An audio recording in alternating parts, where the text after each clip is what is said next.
Hi friends, welcome back to village flavours and colours.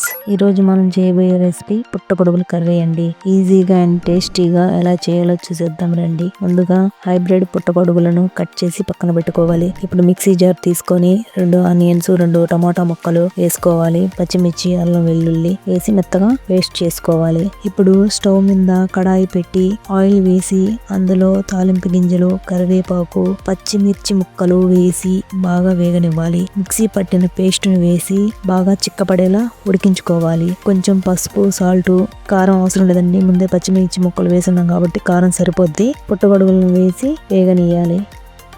కొంచెం గరం మసాలా, ధనియాల పొడి వేసుకొని కలుపుకోవాలి. కూర చిక్కగా అయిపోయిన వెంటనే కొత్తిమీర వేసి దించుకోవడమే. టేస్టీగా పుట్టగొడుగుల కర్రీ రెడీ. టేస్ట్ సూపర్ గా ఉంది ఫ్రెండ్స్. మీకు నచ్చినట్లయితే ఒక లైక్ చేయండి, కమెంట్ బాక్స్ లో కమెంట్ చేయండి, సబ్స్క్రైబ్ చేసుకోండి అబ్బా.